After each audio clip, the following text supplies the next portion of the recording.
Good morning, Watergirl crew. It's December 17th, and I've got a soft little kind of squishy polka dot package that came out of our Watergirl Quilt Co advent box this morning.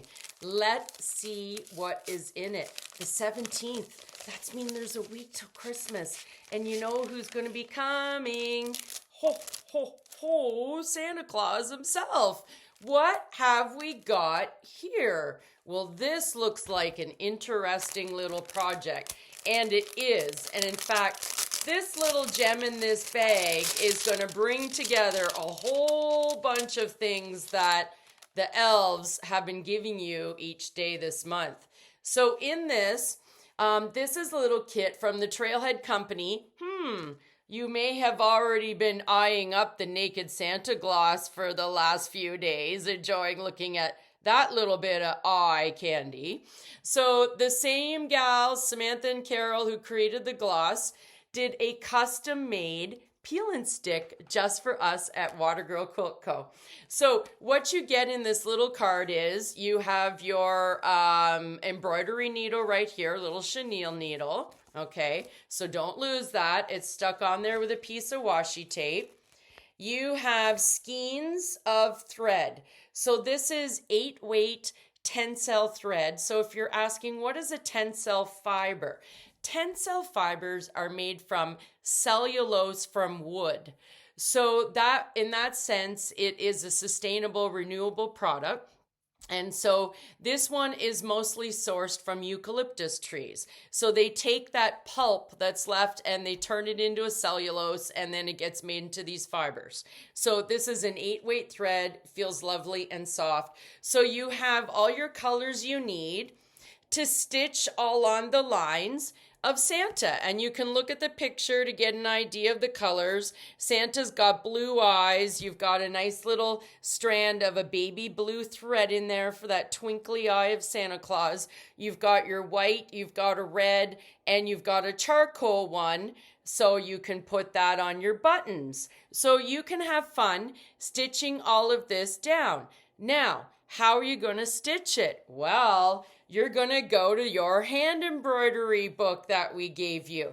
So these are meant to be multi-level. So on the simplest level, you could go to the very first stitch in your book and do a back stitch and stitch that around all the lines and do one stitch and be done.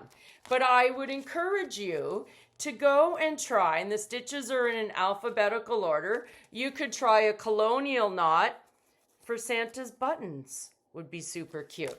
Or a French knot if you go a little further. That one's a little bit easier, less wraps, but I like the colonial knot because it's a chunkier one.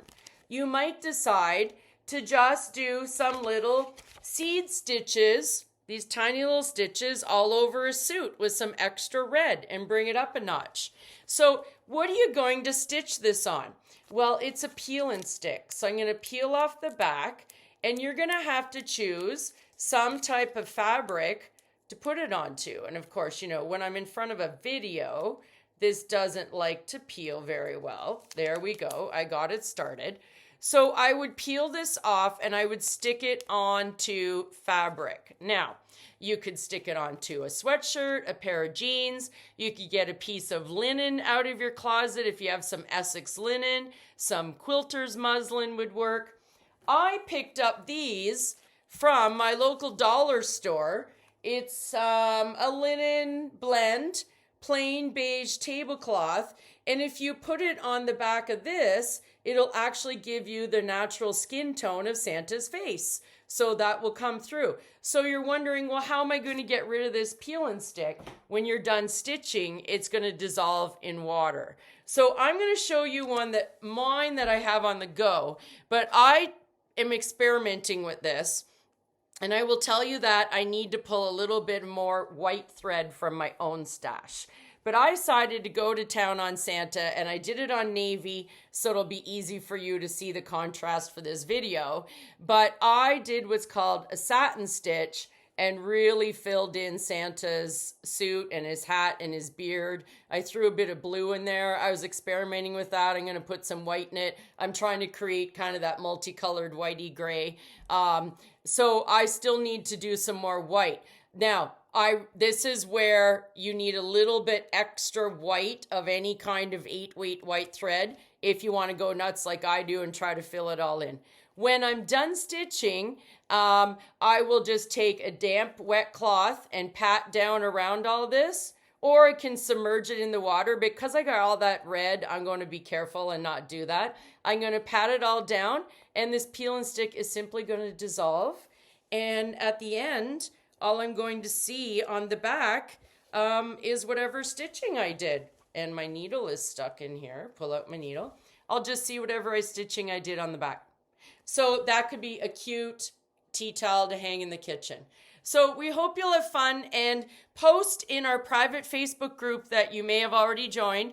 Post there in our private Facebook group and show us how you use your peel and stick Santa.